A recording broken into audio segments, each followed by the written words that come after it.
ಗ್ರಾಮ ಪಂಚಾಯತಿ ಆಡಳಿತ ಮಂಡಳಿ ವಜಾಗೊಳ್ಳಬೇಕು ಮತ್ತು ಆಡಳಿತ ಅಧಿಕಾರಿ ನೇಮಿಸಬೇಕು. ಎದರ ಸಲುವಾಗಿ ಅಂದ್ರೆ ಈಗ ಸುನೇತ್ ಸದಸ್ಯರಾಗಿ ಇವ್ರು 4 ವರ್ಷ 4 ತಿಂಗಳಾಯ್ತು. ಆದ್ರೆ ಇಲ್ಲಿವರೆಗೆ ಪಂಚಾಯತಿ ಒಳಗೆ ಯಾವುದೇ ಒಂದು ಅಭಿವೃದ್ಧಿ ಕೆಲಸ ಗ್ರಾಮಕ್ಕೆ ತಕ್ಕಂತೆ ಮಾಡಿಲ್ಲ. ಮತ್ತು ಯಾವುದೇ ಪಬ್ಲಿಕ್ ಬಂದ್ರೆ ಕುಂದುಕೊರತೆಗಳು ಅವರು ಪರಿಹಾರ ಮಾಡಿಲ್ಲ.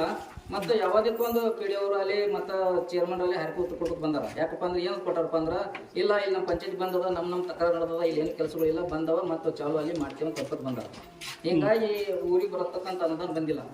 ಇಲ್ಲಿ ಇವ್ರದ್ದು ಸ್ವಂತ ಬೇಡಿಕೆ ಏನಪ್ಪ ಅಂದ್ರೆ ಎಲ್ಲ ಇಲ್ಲಿ ದಲಿತ ಸಮಾಜವ್ರದ್ದು ಒಬ್ಬರು ವೈಯಕ್ತಿಕ ಬೇಡಿಕೆ ಇಲ್ಲ, ಎಲ್ಲ ಗ್ರಾಮದ ಪರವಾಗಿ ಬೇಡಿಕೆ ಅದ. ಏನಪ್ಪ ಅಂದ್ರೆ ಒಂದೇ ಬೇಡಿಕೆ ಆಡಳಿತ ಮಂಡಳಿ ವಜಾಗೊಳ್ಳಬೇಕು, ಆಡಳಿತ ಅಧಿಕಾರಿ ನೇಮಕ ಆಗಬೇಕು. ಎರಡನೇ ಬೇಡಿಕೆ ಏನಪ್ಪ ಅಂದ್ರೆ 385 ಸರ್ವೆ ನಂಬರ್ ಅದ, ಅದು ಹೊಲಿಗೆರೆ ಅಂತೇಳಿ ಒಂದು ಇದಾಗ್ಯದ, ಮೇಂಟೆನ್ಸ್ ಆಗ್ಯದ. ಆ ಹೊಲಿಗೆರೆ ಏನೋ ಪದ ತೆಗೆದು ಡಾಕ್ಟರ್ ಬಾಬಾ ಸಾಹೇಬ್ ಅಂಬೇಡ್ಕರ್ ನಗರಕ್ಕೆ ಅನ್ವಯಿಸಿ ಅವರಿಗೆ ಹದ್ಯಾಬಸ್ತ ಒಂದು ಗುರುತಿಸಿ ಅವ್ರಿಗೆ ಭೂಮಿ ಕೊಡ್ಬೇಕನ್ನೋ ಒಂದು ಬೇಡಿಕೆ ಅದ.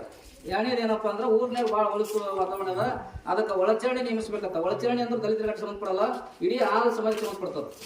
ಅದಕ್ಕೆ ಇದು ಗ್ರಾಮದ ಪರವಾಗಿ ಅದ ಬೇಡಿಕೆ, ಅದು ಮಾಡ್ಕೊಳ್ಬೇಕು. ಮತ್ತೆ ಇನ್ನೊಂದು ಏನದ ಕುಡಿಯುವ ನೀರಿನ ಸಲುವಾಗಿ ಅವ್ರ ಬೇಡಿಕೆ ಅದ.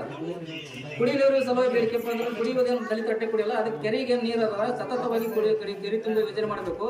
ಆ ಕೆರೆ ತುಂಬ ಯೋಜನೆ ಮುಖಾಂತರ ನಮ್ಮ ಗ್ರಾಮಕ್ಕೊಂದು ಆ ಕೆರೆ ತುಂಬ ಯೋಜನೆ ಮುಖಾಂತರ ನಮ್ಮ ಗ್ರಾಮಕ್ಕೆ ಸಮರ್ಪಣವಾದ ನೀರು ಕೊಡಬೇಕು, ಎಲ್ಲ ಜನರಿಗೆ ಕೊಡ್ಬೇಕನ್ನಂತ ಒಂದು ಅವ್ರದ್ದು ಬೇಡಿಕೆ ಅದ. ಅದಕ್ಕೆ ನೀರಿನ ವ್ಯವಸ್ಥೆ ಮಾಡ್ಕೊಡ್ಬೇಕಂತೇಳಿ ಅವ್ರು ಹೋರಾಟ ಅದ. ತಂದು ಹೆಸರು ಇದು ಮಾಡೋದು ಮೆನ್ಷನ್ ಮಾಡೋದು ಯಾರು ಸದಸ್ಯರು ಅಧ್ಯಕ್ಷರು ಏನು ಸ್ವತಃ ಪಿ ಡಿ ಆ ಉತ್ತಾರಿ ಹಿಂದಿನಿಂದ ಉತ್ತಾರಿ ಬಂದದ್ದು, ಈಗಿಂದಲ್ಲ ಅದು. ಈಗ ಸದಸ್ಯರು ಮಾಡೋದಲ್ಲ, ಈ ಚೇರ್ಮನ್ರು ಮಾಡೋದಲ್ಲ, ಏನಲ್ಲ. ಹಿಂದಿನಿಂದ ಏನದು ಪಂಚಾಯತ್ ಒಳಗೆ ಯಾರು ಅವಾಗ ಹಿಂದಿನ ಕಾಲನಾಗ ಹೊಲಿಗೆರೆ ಅಂತ ಮೇಂಟೈನ್ಸ್ ಮಾಡಿರೋ ಗೊತ್ತಿಲ್ಲ. ಅದು ಸರ್ವೆ ನಂಬರ್ ಆಸ್ತಿ ಇರೋದು ದಲಿತರದು. ಅದಕ್ಕೆ ಹೊಲಿಗೆರೆ ಬಂದ್ರಿಂದ ಇದು ಬೇಡ ಪದ ಇದು ಬಳಕೆ ಮಾಡೋದ್ರಿಂದ ಎಲ್ಲರಿಗೂ ನೋವು ಆಗ್ತದೆ. ನಮ್ಮ ಮಾತು ಪದ ಬಳಸಿ ನಾವು ಅದಕ್ಕೆ ಬಾಬಾ ಸಾಹೇಬ್ ನಗರ ಅಂತೇಳಿ ಇದು ಮಾಡ್ತೀನಿ, ಆ ಬಾಬಾ ಸಾಹೇಬ್ ಹೆಸರು ಉತ್ತರ ಮಾಡ್ಕೊಳ್ಬೇಕಂತ ನಾವು ಬೇಡಿಕೆ ಅದ. ಇದರ ಸಂಬಂಧವಾಗಿ ಎಲ್ಲ ಈ ಪ್ರತಿಭಟನೆ ಮಾಡ್ಲತ್ತಾರಲ್ಲ, ಅದರ ಮೊದಲು ಮೇಲಾಧಿಕಾರಿಗಳು ಗಮನಕ್ಕೆ ವಿಷಯ ತಂದಿದ್ದಾರೆ. ಎಲ್ಲ ಮೇಲಾಧಿಕಾರಿಗಳು ಈಗಾಗಲೇ ನಾವು ಮನವಿ ಪತ್ರ ಸಲ್ಲಿಸಿದ್ದೀವಿ. CS ಅವರಿಗೆ ಸಲ್ಲಿಸಿದ್ದೀವಿ, ಸಂಬಂಧಪಟ್ಟ ನಮ್ಮ ತಾಲೂಕು ಪಂಚಾಯತಿ ಕಾರ್ಮಿಕ ಅಧಿಕಾರಿ ಸಲ್ಲಿಸಿದ್ದೀವಿ, ಮತ್ತು AC ಅವರಿಗೆ ಕೊಟ್ಟೇವಿ, ತಹಶೀಲ್ದಾರಿಗೆ ಕೊಟ್ಟೇವಿ, ಮತ್ತು ಗ್ರಾಮ ಪಂಚಾಯತಿಯವರಿಗೆ ಒಂದು ಕೊಟ್ಟೇವಿ. ಮುಂಚೆ ನಾವು ಇಂಥ ದಿವಸ ಕೊಡ್ತೇವೆ ನಾವು. ಈಗ ಇಷ್ಟೆಲ್ಲ ಬೇಡಿಕೆ ತಮ್ಮ ಪ್ರತಿಭಟನೆ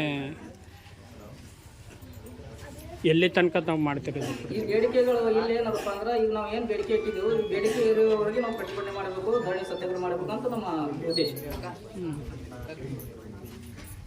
ಈಗ ಸಂಬಂಧಪಟ್ಟ ಅಧಿಕಾರಿಗಳು ಏನು ಹೇಳ್ತಾರೆ? ಈಗ ನಾವು ಈಗಾಗಲೇ ನಮ್ಮ 50 ಸಾವಿರ ಬಂದಾರ. ಇಲ್ಲ ರೀ, ನನಗೆ ಸಂಬಂಧಪಟ್ಟಂತೆ ಕೆಲವೊಂದು ಬೇಡಿಕೆಗಳು ನಾವು ಇಲ್ಲೇ ಜಾಗದ ನಾನು ಬಗೆಹರಿಸ್ತೀನಿ. ಸಂಬಂಧಪಟ್ಟಂಥವು ನನಗೆ ಸಂಬಂಧಪಟ್ಟಂಥವು ಉಳಿದು ಏನದವ ನನ್ನ ಕಾಲಾವಕಾಶ ಕೊಡ್ರಿ, ಕಾಲಾವಕಾಶ ಕೊಟ್ಟ ನಂತರ ನಾವು ಬರೆಯಿರ್ತೀನಿ ಅಂತ ಹೇಳ್ತಾರೆ. ಆದ್ರೆ ನಮ್ಮ ಎಲ್ಲರೂ ಹೋರಾಟಗಾರರ ಉದ್ದೇಶ ಏನದ, ಇಲ್ಲ ಸರ್ ಅವ್ರ ಮೇಲಾಧಿಕಾರಿಗಳು CS ಅವ್ರು ಬರಲಿ, ತಹಶೀಲ್ದಾರ್ ಅವ್ರು ಬರಲಿ, ಎಲ್ಲರ ಮುಖಾಂತರ ನಮ್ಗೆ ಇದು ಕೊಡಲಿ, ಆಮೇಲೆ ಹೇಳ್ತೇವೆ ಅನ್ನೋ ಉದ್ದೇಶ ನಮ್ಮದು.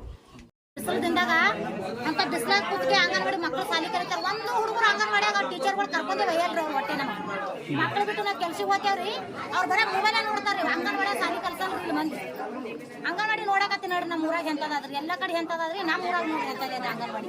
ಎಷ್ಟು ವರ್ಷ ಆಯ್ತು ಒಟ್ಟು ಕಟ್ಟಿ? ಹೊಸ ಅಂಗನವಾಡಿನೇ ಇಲ್ಲ, ಹೊಸ ಅಂಗನವಾಡಿನೇ ಇಲ್ರಿ ಸರ್. ಹಳಿದ ಅಂಗನವಾಡಿ ಪೂರಾ ಜ್ಯೋತಿ ಬಿದ್ದಾಗ ಅಂತದ ಕಲಿಸ್ತೀರಿ. ನಾವು ಮಕ್ಕಳು ಕಳವಲಾಗಿದ್ದೇವ್ರ ಅಲ್ಲಿ ಮಹಿಮೆ ಬೀಳ್ತಕ್ಕಂತ ಈಗ ಬೇರೆ ಜಾಗನಾಗ ಪತ್ರ ಸಟ್ ಹೊಡೆದಕ್ಕೆ ಅಂತ ನಿಮ್ಮಿಂದ ಮಕ್ಕಳು ಕುಂದಿರ್ಸ್ತಾರೆ. ಅದು 3 ಮಂದಿ ಮಕ್ಕಳು ಬಂದ್ರಂದ್ರೆ ಅವ್ರನ್ನೇ ಡ್ಯೂಟಿ ಮುಗಿಸ್ಕೊಂಡು 10-11 ಬರ್ತಾರೆ. ಬಂದ್ಕೆ ಅವ್ರು ಅಟೆಂಡ್ ಹಾಕಿ ಹೋಗ್ಬಿಡ್ತಾರೆ ಮನೆಗೆ. ಯಾವ ಇದೇ ಊರನ್ನವ್ರಿ? ಇದೇ ಊರ್ದವ್ರೆ ಅದಾರಿ. ಹೊಟ್ಟೆ ಯಾರು ಕೇಳಲ್ರಿ ಅವ್ರಿಗೆ. ಹೊಟ್ಟೆ ಮಕ್ಕಳಿಗೆ ಅವ್ರಿಗೆ ಬಿಸಿ ಊಟ ಕೊಡಂಗಿಲ್ಲ, ಸರಿಯಾಗಿ ಊಟ ಹಾಕಂಗಿಲ್ಲ. ಅಲ್ಲಿ ಅಂಗನವಾಡಿ ಹುಡುಗರೇ ಇರೋದಿಲ್ಲ ಜಾಸ್ತಿ. ಎಟ್ಟು ಅವ್ರು ಹುಡುಗರು ಎಲ್ಲಿ ಇರ್ತಾರೆ ಸರ್? ಒಂದು 3-4 ಮಂದಿ ಇಷ್ಟ ಕುಂದಿರ್ಸ್ಕೊತಾರೆ ಅವ್ರು. 50 ಹುಡುಗರು ಬಂದು ಕುಂದಿರ್ತಾವೆ ಒಬ್ಬರು ಕುಂದ್ರಂಗಲ್ರಿ ಅಂಗನವಾಡಿಯಾಗ. ಒಂದು ಹುಡುಗರು ಬಂದು ಮನೆಗೆ ಬಂದು ಕರ್ಕೊಂಡು ಹೋಗಾರ. ಬೇರೆದವ್ರು ಜಾಗನಾಗ ಒಂದು ಬಾಟ್ಲಿ ಇದ್ದವ್ರಿಗೆ ಒಂದು ಸವಲತ್ತು ಇಲ್ರಿ, ಒಂದು ಮಕ್ಕಳಿಗೆ ಒಂದು ಬಿಸಿ ಊಟ ಇಲ್ಲ. ಹುಡುಗರಿಗೆ ಸಾಲಿ ಕರ್ಸ್ಕೊಂಡು ಹೋಗಲ್ಲ.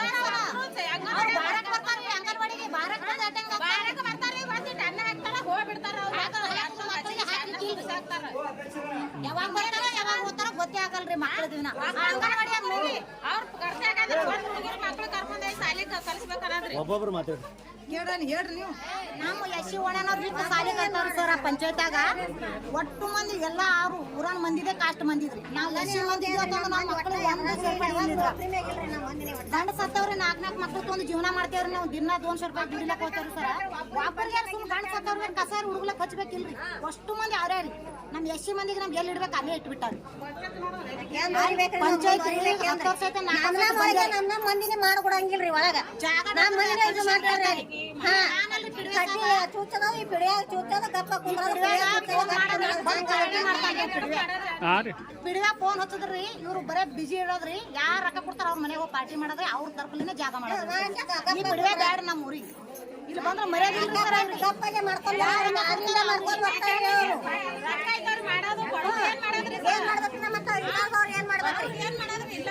ನಾವು ದಿನ ಕಸಕ್ಕೆ ತಿನ್ನ ಇದು ಉದ್ಯೋಗ ಖಾತ್ರಿ ಲೇಬರ್ ಕಾರ್ಡ್ ಬರ್ತಾವಂತ ಹೇಳ್ತಾರಿ ಒಯ್ದು ಕೊಡು ತಕೋತಾರ ನಮ್ಗೊಂದು 100 ರೂಪಾಯಿ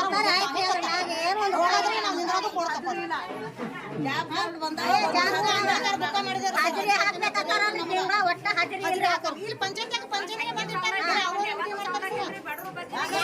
ಮಾತಾಡಿದ್ರಲ್ಲ ನಮ್ಗೆ ಪಿಡಿವೆ ನಮಗ್ ಬೇಕಾಗಿಲ್ರಿ ನಾವು ಕಮಿಷನ್ ತಿನ್ನ ಪಿಡಿವೆ ಅನ್ನೋದು ರಾತ್ರಿನೇ ಅವ್ರು ಯಾರು ರೊಕ್ಕ ಕೊಡ್ತಾರ ಅವ್ರ ಹೆಸರಲ್ಲ ಜಾಗ ಮಾಡ್ಬಿಡ್ತಾರೆ 10 ವರ್ಷ ನಾವು ಇನ್ನೊಬ್ರ ಮನ್ಯಾಗ ಮಕ್ಕಳು ತಗೊಂಡು ಜೀವನ ಮಾಡ್ತೇವ್ರಿ ಸರ್ ಅಧಿಕಾರ ಚಲಾಸಂದ್ರೆ ಎಲ್ಲರಿಗೂ ಕೂಡ ಅಧಿಕಾರ ಚಲಾಸತ್ತೇಳ್ರಿ ಯಾರು ರೊಕ್ಕ ಕೊಡ್ತಾರ ಯಾರು ಕೈ ಮುಚ್ಚಿ ಕೊಡ್ತಾರ ಯಾರು ಪಾರ್ಟಿ ಮಾಡ್ತಾರ ಹಂಗಿದ್ರೆ ಇಲ್ಲಿ ತೆಗೆದು ಬಿಡ್ರಿ ಅವ್ರಿಗೆ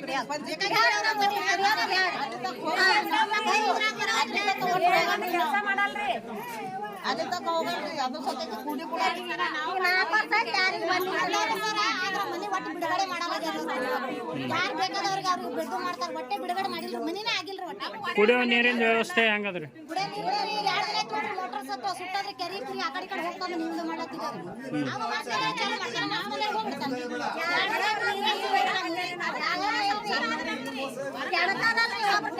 ಮತ್ತೊಂದು ಹೋಗಿ ಕಡ್ಡಿ ಹಾಕ್ತಾರೆ ಕುಡೋದಿಲ್ಲ ಯಾರಪ್ಪನ ಜಾಗ ಅನ್ನೋದ್ರಿ ಮತ್ತೊಂದನ ರೊಕ್ಕ ಕೊಟ್ಟು ಮಾಡ್ತೀನಿ ಮ್ಯಾಗಿನೇ ಮಾಡಿ ಬರೋದ್ರಿ ಅದು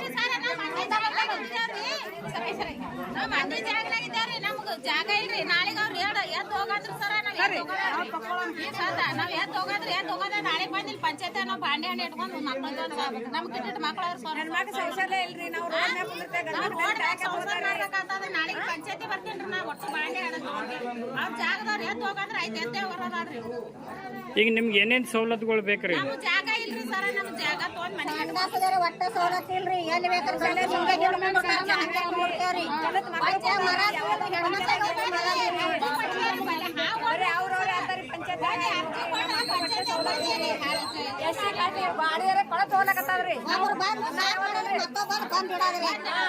ಬಂದ್ ಮಾಡಿ ಮತ್ತೊಬ್ಬ ಬಂದ್ ಮಾಡಿಬಿಡೋದು ಹೊಲಕ್ಕೆ ಹೋಗಿ ಬರಾರ್ದಾಗ ನಮ್ಮ ಮನೆ ಮುಂದೆ ಟಿ ಸಿ ಇಟ್ಟಾರ್ರಿ ನಾವು ಹೊಲಕ್ಕೆ ಹೋಗಿ ಬರಾರ್ದಾಗ ಗೊತ್ತಿಲ್ಲಾರ್ದೆ ಇವ್ರಿಗೆಲ್ಲ ಪಂಚಾಯತ್ ಅವ್ರದ್ದು ಟಿ ಸಿ ಇಟ್ಟಾರ ನಾನು 3 ಮಕ್ಳು ಟಿ ಸಿ ಬಟ್ಟಾಗೆ ತಿರ್ಗಾಡ್ತಾವ್ರಿ ಆ ಟಿ ಸಿ ಮೊದಲು ಕಿತ್ತಿಸ್ಬೇಕ್ರಿ ನಮ್ಮ ಮನೆ ಮುಂದೆ ನಮಗೇನ್ರಿ ಜಾಗ ಸವಲತ್ತು ಮಾಡ್ರಿ ಸಂಡಸ್ ಇಡತ್ನಾಗ ಹೇಳಿಲ್ಲೇನ್ರಿ ನಾವು ಹೊಲಕ್ಕೆ ಹೋಗಿದ್ದೇವ್ರಿ ನಾವು ಹೊಲಕ್ಕೆ ಹೋಗಿ ಬರಾರ್ದಾಗ ಇಟ್ಟಾರ ಟಿಸಿದ್ ಹೇಳಿದಿರಲ್ಲ ಏನಾಗ್ಯದ್ರ ಟಿಸಿ ನಾವು ಟಿ ಸಿ ಹೊಲಕ್ಕೆ ಹೋಗಿದ್ದೇವ್ರಿ ಗಂಡ ಹೆಂಡತಿ ನಾವು ಬರಾರ್ದಾಗ ನಮ್ಮ ಮನೆ ಮುಂದೆ ಟಿ ಸಿ ಇಟ್ಟಾರಿ ನನ್ನ ಮಕ್ಕಳು ಟಿ ಸಿ ಬಟ್ಟೆಗೆ ಹೈದಾಡ್ತಾವ ನೋಡ್ರಿ ಅಲ್ಲ ಅದು ಎತ್ತರ ಕಟ್ಟಿ ಹಿಂಗೆ ಏನು ಮಾಡಿ ನಾವು ತೆಳಗಿದ್ದೇವ್ರಿ ಟಿ ಸಿನ ಮ್ಯಾಲ ಇಟ್ಟಾರಿ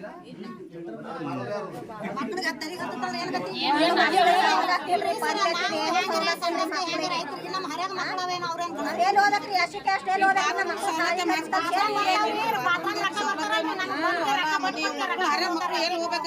ಈಗ ಹೋಗಿ ಹರ್ಯಾಗ ಕೂತ್ರ ಮ್ಯಾಗ ನೀರು ಉಣಸೋರ್ ಕಾಣಿಸ್ತಾರ ಅಲ್ಲ ನೀವು ಪಂಚಾಯತಿಗೆ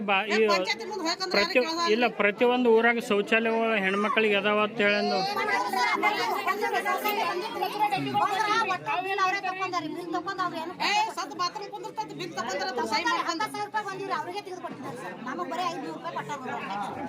ಮತ್ತೆ ನೀವು ಯಾಕೆ ಕೊಡ್ಬೇಕು ನಮ್ಮ ಹೆಸರು ಅಲ್ರಿ ನಮ್ಗೆ ಬಾತ್ರೂಮೇ ಆಗಿಲ್ಲ ನಾವ್ ಯಾಕೆ ಸಹಿ ಮಾಡೋಣ ಅಂತ ಹೇಳಿ ನೀವು ಅದಕ್ಕೆ ಆಶೆಕಾಗಿ ಮಾಡೋದ್ರಿ ಸೈ 500 ರೂಪಾಯಿ ಕೊಡ್ತಾರ ಅಂತ ಹೇಳ್ರಿ ಅದು ಮತ್ತೆ ನಾವು ಹಂಗೆ ಕರ್ಸು ಕಾಣಲ್ಲೇ ಕುಂದ್ರಾದ್ರಿ ಹೋಗಿ ಇದು ಮಾತಾಡೋದು ಮುದುಕಿ ಹಾಲತ್ ನೋಡಕತ್ರ ನೋಡ್ರಿ ಸರ್ ನಿಮ್ಗೆ ಕರ್ಕೊಂಡು ಹೋಗ್ತೀನಿ ಆ ಮುದುಕಿಯಲ್ಲಿ ಹ್ಯಾಂಗ ಮುಕ್ಕೊಂಡದ್ ನೋಡ್ ನಡ್ರಿ ಒಂದು ಮುದುಕಿ ಅದ್ರಿ ಸರ್ 15 ದಿನ ಅಂಗಳಾಗ ಬಾಂಡಿ ತಗೊಂಡ್ 15 ದಿನ ಐತ್ರಿ ಅದ್ ನೋಡ್ ನಡ್ರಿ ಮುದುಕಿ ಹಾಲತ್ ಹೆಂಗ ಅದ ಹರಿಯದವ್ರ ಮುಕ್ಕಲ್ ತಂಡ್ಯಾಗ ಮುದುಕಿ ಹ್ಯಾಂಗ ಮುಕ್ಕೋಬೇಕು ನಮಗೆ ಬ್ಯಾಡ್ರಿ ಸರ್ 15 ದಿನ ಐತ್ರಿ ಆಕಿ ತಂಡೆ ಬೀಳ್ತಾಳ ಆಕಿಗೆ ಒಂದು ವ್ಯವಸ್ಥಾನ ಇಲ್ರಿ ನಿಮ್ಮ ಊರಾಗ ಮನೆ ರಗಡ ಬಂದಾರ ಒಟ್ಟು ಪೆಂಡಿಂಗ್ದಾಗ ಇಟ್ಬಿಟ್ಟಾರ್ರಿ ಅವ್ರು ಸರ್ ರಾಕ್ ಇದ್ದವ್ರಿಗೆ ಮನಿ ಹಾಕ್ತಾರ ಸರ್ ರಾಕ್ ಇಲ್ಲದವ್ರಿಗೆ ಯಾರು ಹಾಕಲೇ ಮನಿ ಚಿಲ್ಲರ್ ಕೊಡ್ರಿ ಎಲ್ಲಿರ್ ಕೊಡ್ಬೇಕು 30,000 50,000 ಇವ್ರಿಗೆ ಎಲ್ಲಿ ಕೊಡ್ಬೇಕು ಇವ್ರಿಗೆ ಮೊದಲು ಇಂದಿರಾ ಗಾಂಧಿ ಮನಿಗೆ ರೊಕ್ಕ ತಗೋತೀರೇನ್ರಿ ಮನಿ ಕಟ್ಟಿ ಬಡ್ರಿಗೆ ಮನೆಗೆ ಹೋಗಿಸ್ತಿದ್ರು ಎಲ್ಲ ಊರಾಗ ಹಾಗೆ ಮಾಡತ್ತಾರ ಈಗ ಎಲ್ಲಿ ಇಲ್ರಿ ಇಲ್ಲಿ ಬರೋ ರೊಕ್ಕ ಬೇಡ್ತಾರ ಮನಿ ಹಾಕಿ ಅಪ್ಪ ನೀವು ಕೊಡ್ರಿ 50,000 ಅಂತಾರೆ ಎಲ್ಲಿ ಕೊಡ್ಬೇಕ್ರಿ ಬಡವ್ರಿಗೆ ಬೇಡಪ್ಪ ಇದು ಮಾಡ್ಕೊಂತೀರಿ ಆಯ್ತು ಅರ್ಜಿ ಬಂದರೂ ಕೂಡ ಅದನ್ನ ನೆಗ್ಲಿಜೆನ್ಸಿ ಮಾಡಿ ಬೇಕಾದಂತ ವ್ಯಕ್ತಿಗಳಿಗೆ ಮಾತ್ರ ಅನುಕೂಲ ಮಾಡಿಕೊಡುವಂತ ವ್ಯವಸ್ಥೆ ಮತ್ತು ಬೇಕಾದವರಿಗೆ ಮಾತ್ರ ಮಣಿ ಹಾಕುವಂತ ಕೆಲಸ ಮಾಡುವಂತ PDO ಸಾಹೇಬರಿಗೆ ಈ ವೇದಿಕೆ ಮುಖಾಂತರ ಒಂದು ನಾನು ತಿಳಿಸಲು ಇಷ್ಟಪಡ್ತೀನಿ. ಅಲ್ಲಿ L1B ನಿಮಗೆ ಈಗ ನೆನಪಿಗೆ ಬಂತು, ಇದಕ್ಕಿಂತ ಮುಂಚೆ L1B ಕಾನೂನು ಇತ್ತು. ಆದ್ರೂ ಕೂಡ ನಿಮಗೆ ಕಾನೂನು ಗೊತ್ತಿದ್ರು ಕೂಡ ಜನರನ್ನ ನೀವೇನು ಅಂತ ಕೇಳಿದ್ರೆ ದಬ್ಬಾಳಿಕೆ ಮಾಡಿ ಜನರನ್ನ ಮೇಲೆ ಏನು ಅಂತ ಕೇಳಿದ್ರೆ ಅವರಿಗೆ ಮೋಸ ಮಾಡಿ ಅವರನ್ನ ಕತ್ತಲೆ ಒಳಗಡೆ ಇಡುವಂತ ಕೆಲಸ ನೀವು ಮಾಡಿದ್ದೀರಿ. ಜೊತೆಗೆ ಇಲ್ಲಿವರೆಗೂ ಯಾವ ಅರ್ಜಿ ಬಂದಿಲ್ಲ ಅನ್ನುವಂತ ಮಾತ ಇದು ಉಡಾಫೆಯ ಮಾತ್ರ ಹೇಳ್ತಾ ಇದ್ರಿ, ನೀವು ಸುಳ್ಳು ಹೇಳ್ತಾ ಇದ್ರಿ. ನೀವು ಇಲ್ಲಿವರೆಗೂ ಅರ್ಜಿ ಬಂದಿಲ್ಲ ಅಂತ ಗ್ರಾಮ ಪಂಚಾಯತಿ ಒಳಗಡೆ 2 ವರ್ಷಗಳಿಂದ ಅರ್ಜಿ ಏನು ಅಂತ ಕೇಳಿದ್ರೆ ಕೊಳಿಲಿಕ್ಕೆ ಸರ್ ಆ ಕೊಳಿತಾ ಇರುವಂತ ಅರ್ಜಿ ಕಡೆಗೆ ಗಮನ ಹರಿಸಲಾರ್ದೇನೆ ಬಂದಂತ PDO ಸಾಹೇಬ್ರು ಆ ಕಡೆ ನೋಡ್ದೇನೆ ಏನ್ ಹೇಳ್ತಾರ ಅಂತ ಕೇಳಿದ್ರೆ ಇಲ್ಲಿ ತನ ಯಾವ ಅರ್ಜಿ ಬಂದಿಲ್ರಿ ಅಂತ ಈಗ ಹ್ಯಾಂಗ ನೀವೆಲ್ಲರ ಎದುರುಗಡೆ ಹೇಳಿದ್ರು ಹಂಗೆ ನಮಗೂ ಕೂಡ ಉತ್ತರ ಕೊಟ್ಟು ಈ ತಮ್ಮ ಕಾರ್ಯ ಜವಾಬ್ದಾರಿಯಿಂದ ಕೆಲಸ ಜವಾಬ್ದಾರಿಯಿಂದ ತಮ್ಮ ಜವಾಬ್ದಾರಿಯಿಂದ ಪಾರಾಗುವಂತ ಪ್ರಯತ್ನ ಮಾಡ್ತಾ ಇದ್ದಾರೆ. ಅದಕ್ಕೆ ಕೂಡಲೇ ಈ ಬೇಜವಾಬ್ದಾರಿ ತರ ಹೇಳಿಕೆ ಹೇಳಿದಂತ PDO ಅವರನ್ನ ಹಾಗೂ ಈಗಾಗಲೇ ಮಾತಾಡಿದಂತ ಅಧ್ಯಕ್ಷರು ಬಹಳಷ್ಟು ಸದಸ್ಯರೇನೋ ಕೇಂದ್ರ ಕಾರ್ಯ ರೂಪಕ್ಕೆ ತರಬೇಕು, ಕ್ರಿಯಾ ಯೋಜನೆ ಕಾರ್ಯರೂಪಕ್ಕೆ ತರಬೇಕು ಅಂತ ನಾವು ಪ್ರಯತ್ನ ಪಟ್ಟಾಗ ಅಡೆತಡೆಗಳು ಉಂಟು ಮಾಡ್ತಾ ಇದ್ದಾರೆ. ಅದಕ್ಕಾಗಿ ನಾವು ಕೆಲಸ ತಡೆ ಹಿಡಿದಿದ್ದೀವಿ ಅನ್ನುವಂತ ಹೇಳಿಕೆಯನ್ನ ನಿಮ್ಮೆಲ್ಲರ ಎದುರುಗಡೆ ನೀಡಿದ್ದಾರೆ. ಸೊ ಹಾಗಾಗಿ ನಾವು ಮೇಲಾಧಿಕಾರಿಗಳಲ್ಲಿ ಏನು ಮನವಿ ಮಾಡ್ಕೋತೀವಿ ಅಂತ ಕೇಳಿದ್ರೆ ಈ ಬೇಜವಾಬ್ದಾರಿ ಹೇಳಿಕೆ ಹೇಳಿದಂತ PDO ಸಾಹೇಬರನ್ನ ಅಮಾನತುಗೊಳಿಸ್ರಿ, ತಮ್ಮ ಅಧಿಕಾರವನ್ನ ದುರುಪಯೋಗ ಪಡಿಸಿಕೊಂಡಂತ PDO ಸಾಹೇಬರನ್ನ ಅಮಾನತುಗೊಳಿಸ್ರಿ. ಅದ್ರ ಜೊತೆಗೆ ನಾವು ಕೆಲಸ ಮಾಡಲು ಮುಂದಾದಾಗ ನಮಗೆ ಅಡೆತಡೆಗಳು ಉಂಟು ಮಾಡುತ್ತಿದ್ದಾರೆ, ನಾವು ಯಾಕೆ ಅದನ್ನ ವೈಮನಸ್ಸಂತ ಮಾಡ್ಕೋಬೇಕು ಅಂತ ನಾವು ಸ್ಥಗಿತಿದ್ದೀವಿ ಅಂತೇಳಿ ಹೇಳಿದಂತ ಗ್ರಾಮ ಪಂಚಾಯತಿಯ ಅಧ್ಯಕ್ಷರು ಏನದ ಅವರ ಕಾರ್ಯರೂಪ ಏನದ, ಆ ನಂತರ ಅವರ ಆಡಳಿತ ಮಂಡಳಿ ಏನದ, ಆ ಆಡಳಿತ ಮಂಡಳಿ ಅವರಿಗೆ ಕಾರ್ಯ ಮಾಡಲಿಕ್ಕೆ ಬಿಡ್ತಾ ಇಲ್ಲ. ಹಾಗಾಗಿ ಆ ಆಡಳಿತ ಮಂಡಳಿಯನ್ನ ಸಂಪೂರ್ಣವಾಗಿ ವಜಾಗೊಳಿಸಬೇಕು, ರದ್ದುಗೊಳಿಸಬೇಕು, ಗ್ರಾಮ ಪಂಚಾಯತಿಗೆ ಆಡಳಿತಾಧಿಕಾರಿ ಆಡಳಿತ ಜಾರಿಗೊಳಿಸಬೇಕು ಮತ್ತು 385ರ ಆಸ್ತಿಯನ್ನು ಸಂಪೂರ್ಣ ಮೋಜಣಿ ಮಾಡಬೇಕು. ಅದನ್ನು ಮೋಜಣಿ ಮಾಡಿ ಅಲ್ಲಿ ಮನೆ ಇಲ್ಲದಂತ SC ಫಲಾನುಭವಿಗಳಿಗೆ ಮನೆ ಕೊಡುವಂತ ಉದಾರಿ ಕೊಡುವಂತ ಕೆಲಸ ಮಾಡಬೇಕು. ಈ ಹೋರಾಟದ ಧ್ವನಿ ಮುಖಾಂತರ ನಾವು ಏನ್ ಕೇಳ್ಕೊತೀವಿ ಅಂತ ಕೇಳಿದ್ರೆ ಇದು ಎಲ್ಲಿವರೆಗೆ ಇದು ಕಾರ್ಯರೂಪಕ್ಕೆ ಬರುವುದಿಲ್ವೋ ಅಲ್ಲಿ ತನ ನಾವು ಈ ಹೋರಾಟದಿಂದ ಹೇಳುವುದಿಲ್ಲ ಅಂತ ಸ್ಪಷ್ಟವಾಗಿ ನಿಮ್ಮ ಗಮನಕ್ಕೆ ತಗೊಂಡು ಬರುವಂತ ಪ್ರಯತ್ನ ಮಾಡ್ತಾ ಇದ್ದೀವಿ. ಗ್ರಾಮದಲ್ಲಿ ಅಂಗನವಾಡಿ ಏನು ಅಂತ ಕೇಳಿದ್ರೆ ಕುಸಿದು ಬಿದ್ದು ಸುಮಾರು 8ರಿಂದ 8 ವರ್ಷಗಳ ಗತಿಸೋದು. ಇವತ್ತು ನಮ್ಮ ಬಡಾವಣೆಯ ಮಕ್ಕಳು ಏನ್ ಮಾಡ್ತಾರೆ ಅಂತ ಕೇಳಿದ್ರೆ ಪತ್ರದ ಒಳಗಡೆ ಎತ್ಕೊಂಡಿರೋ ಕೇಳಿದ್ರೆ ಅಂಗನವಾಡಿ ಒಳಗೆ ಕಲಿತಾರೆ. ಈ ಗ್ರಾಮದ ಅಭಿವೃದ್ಧಿ ಕಡೆಗೆ, ಈ ಗ್ರಾಮದ ಸಮಸ್ತ ನಾಗರಿಕರ ಕಲ್ಯಾಣ ಕಡೆಗೆ ಗಮನ ಹರಿಸದೇ ತಮ್ಮ ತಮ್ಮ ವೈಯಕ್ತಿಕ ತಿಕ್ಕಾಟದಿಂದ ಗ್ರಾಮ ಪಂಚಾಯತಿಯ ಕಾರ್ಯಗಳನ್ನು ಸ್ಥಗಿತಗೊಳಿಸಿದಂತ ಈ ಎಲ್ಲರನ್ನ ಕೂಡಲೇ ವಜಾಗೊಳಿಸಿ ಅಲ್ಲಿ ಆಡಳಿತ ಮಂಡಳಿ ನೇಮಿಸಬೇಕು ಅನ್ನೋದೇ ನಮ್ಮೆಲ್ಲರ ಆಸೆ. ದಯಮಾಡಿ ಮೇಲಾಧಿಕಾರಿಗಳಲ್ಲಿ ನಾನು ವಿನಂತಿಸಿಕೊಳ್ಳುತ್ತೇನೆ, ನಾವು ನಿಮ್ಮ ಭಾಷೆಗೆ ಸ್ಪಂದಿಸ್ತಿದ್ವಿ ಸಾಹೇಬ್ರ, ಇದು ನಿಮ್ಮ ಗಮನಕ್ಕೆ ಬರಲಾರದೇ ಇಲ್ಲ ಅಂತಲ್ಲ. ಸಾಹೇಬ್ರ ಗಮನಕ್ಕೆ ತರ್ತೀನಿ ನಾನು, ನಂದೀಪ್ ರಾಠೋಡ್ ಸಾಹೇಬ್ರಿಗೆ ಗಮನಕ್ಕೆ. ಈ ಪಂಚಾಯತಿಯ ಹಣೆ ಬರ ನಿಮಗೆ ಗೊತ್ತದ್ರಿ, ಇದು ಒಂದೇ ವರ್ಷ ಅಲ್ಲ, 4 ವರ್ಷದಿಂದಲೂ ಕೂಡ ಪಂಚಾಯತಿ ಹಣೆ ಬರ ನೀವು ನೋಡಿದ್ದೀರಿ. ಹಾಗಾಗಿ ದಯವಿಟ್ಟು ನೀವು ಆಶ್ವಾಸನೆ ಕೊಡೋದು ನಾವು ಒಪ್ಪುವುದಾದ್ರೂ ನಮಗ್ ವಿಶ್ವಾಸ ಇಲ್ಲ. ಏನಂತ ವಿಶ್ವಾಸ ಇಲ್ರಿ ಸಾಹೇಬ್ರ, ಈ ಆಶ್ವಾಸನೆಗಳು ಕಾರ್ಯರೂಪಕ್ಕೆ ಬರ್ತಾವ ಅನ್ನುವಂತ ವಿಶ್ವಾಸ ನಮಗೆ ನಂಬಿಕೆಗಳಿಲ್ಲ. ಸೊ ಹಾಗಾಗಿ ಇಲ್ಲಿ ನೆರೆದಿರುವಂತ ಎಲ್ಲಾ ಜನರು ಎಲ್ಲಿವರೆಗೂ ಎಲ್ಲಿವರೆಗೂ ನಮ್ಮ ಬೇಡಿಕೆಗಳು ಕಾರ್ಯರೂಪಕ್ಕೆ ಬರುವುದಿಲ್ವೋ, ಎಲ್ಲಿವರೆಗೂ ಅಲ್ಲಿ ಆ 10 ಬಸ್ತ ಹಾಕಿ ಕೊಡಬೇಕೋ, ಅದು 10 ದಿನ ಆಗ್ಲಿ 15 ದಿನ ಆಗ್ಲಿ ತಿಂಗಳಾಗ್ಲಿ ಈ ಪಂಚಾಯತಿ ಎದುರುಗಡೆ ಏನು ಕೇಳಿದ್ರೆ ನಾವು ಧರಣಿ ಸತ್ಯಾಗ್ರಹ ಹೂಡ್ತೀವಿ. ರೈತ ಏನು ಕೇಳಿದ್ರ ಅನಿರಂತರವಾದಂತ ಧರಣಿ ಸತ್ಯಾಗ್ರಹ ನಾವು ಕೂಡ್ತೀವಿ. ನಮ್ಮ ಬೇಡಿಕೆಗಳ ಕಾರ್ಯರೂಪಕ್ಕೆ ಬರಬೇಕು. ನಾವು ನಮ್ಮ ಧರಣಿ ಸತ್ಯಾಗ್ರಹ ಹಿಂದಕ್ಕೆ ತೆಗೆದುಕೊಳ್ತೀವಿ. ನಿಮ್ಮ ಆಶ್ವಾಸನೆ ನೀಡುವುದರಿಂದ ನಾವು ಧರಣಿ ಸತ್ಯಾಗ್ರಹ ಹಿಂದಕ್ಕೆ ತೆಗೆದುಕೊಳ್ಳೋದಿಲ್ಲ. ಹಾಗೂ ಈಗಾಗಲೇ ನಾವು ತಹಸೀಲ್ದಾರ್ ಸಾಹೇಬರಿಗೆ, ಎಸಿ ಸಾಹೇಬರಿಗೆ ಹಾಗೂ ಮಾನ್ಯ ಋಷಿ ಆನಂದ್ಜಿ ಜಿಲ್ಲಾ ಪಂಚಾಯತಿ ಸಿಇಒ ಸಾಹೇಬರಿಗೂ ಕೂಡ ಅರ್ಜಿ ಸಲ್ಲಿಸಿದ್ದೀವಿ. ಎಲ್ಲಿವರೆಗೂ ಮೇಲಾಧಿಕಾರಿಗಳು ಎಲ್ಲರೂ ಬಂದು ನಮ್ಮ ಬೇಡಿಕೆಗಳಿಗೆ, ನಮ್ಮ ಕುಂದುಕೊರತೆಗಳಿಗೆ ಸ್ಪಂದಿಸುವುದಿಲ್ವೋ ಅಲ್ಲಿವರೆಗೂ ಕೂಡ ನಾವು ಏನು ಕೇಳಿದ್ರೆ ಈ ಬೇಡಿಕೆಗಳು ಈಡೇರುವವರೆಗೂ ನಾವು ಇಲ್ಲಿ ಧರಣಿ ಸತ್ಯಾಗ್ರಹವನ್ನು ಹೂಡ್ತೀವಿ. ದಯವಿಟ್ಟು ನಮ್ಮನ್ನು ಒತ್ತಾಯ ಮಾಡುವಂತ ಪ್ರಯತ್ನ ಮಾಡಬೇಡಿ. ಜಿಂದಾಬಾದ್ ಜಿಂದಾಬಾದ್ ಜಿಂದಾಬಾದ್ ಜಿಂದಾಬಾದ್.